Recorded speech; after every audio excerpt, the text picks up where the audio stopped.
بسم اللہ الرحمن الرحیم۔ السلام علیکم ورحمۃ اللہ۔ آپ دیکھ رہے ہیں فخری اسلامک آفیشل۔ مسند احمد کی حدیث ہے، سیدنا عباس ابن مطلب سے روایت ہے، انہوں نے نبی کریم صلی اللہ تعالی علیہ وسلم کو فرماتے ہوئے سنا، اس شخص نے ایمان کا ذائقہ چکھ لیا جس نے اللہ کے رب ہونے، اسلام کے دین ہونے اور حضرت محمد صلی اللہ علیہ وسلم کے نبی ہونے پر راضی ہو گیا۔ سیدنا ابو موسیٰ اشعری رضی اللہ تعالی عنہ سے روایت ہے، رسول اللہ صلی اللہ تعالی علیہ وسلم نے ارشاد فرمایا، جو نیکی کر کے خوش ہوا اور برائی کر کے پریشان ہوا وہ مومن ہے۔ مسند احمد کی ایک اور حدیث ہے، حضرت ابو امامہ رضی اللہ تعالی عنہ روایت کرتے ہیں کہ ایک شخص نے نبی کریم صلی اللہ تعالی علیہ وسلم سے سوال کیا، گناہ کیا ہے؟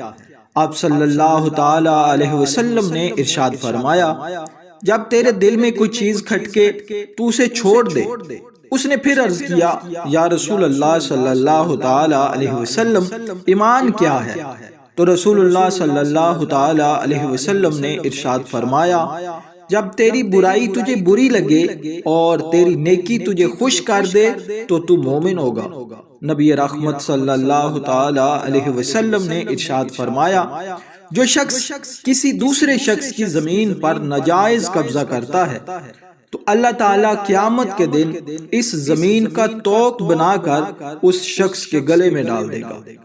اور ایک دوسری روایت میں آتا ہے، رسول اللہ صلی اللہ تعالی علیہ وسلم نے ارشاد فرمایا، جو شخص کسی کی زمین پر ناجائز قبضہ کرتا ہے چاہے وہ ایک بالشت ہی کیوں نہ ہو، تو اللہ تعالیٰ اس زمین کا اتنا حصہ کھدوا کر اس شخص کے بارے میں کہا جائے گا کہ اسے اس کے اندر پھینک دو، اور وہ ساری زمین کی مٹی جو اس نے قبضہ کی ہوگی اس کے اوپر ڈال دی جائے گی۔ اسلام میں کسی کا مال، زمین یا کوئی چیز اس کی رضامندی کے بغیر لینا حرام ہے۔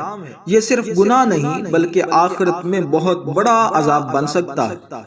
سنن ابو داؤد شریف کی حدیث ہے، رسول اللہ صلی اللہ تعالی علیہ وسلم نے فرمایا، کسی مسلمان کا مال اس کی رضامندی کے بغیر لینا حلال نہیں ہے۔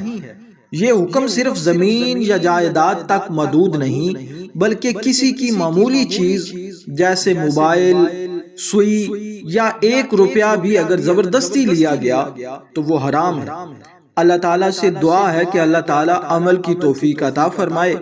میں امید کرتا ہوں کہ یہ ویڈیو آپ کو ضرور پسند آئی ہوگی۔ اگر ہماری یہ ویڈیو آپ کو پسند آئی ہے تو ویڈیو کو لائک کر دیں، کمنٹ سیکشن میں اپنی رائے کا اظہار ضرور فرمائیں، چینل کو سبسکرائب کر دیں۔ السلام علیکم ورحمۃ اللہ۔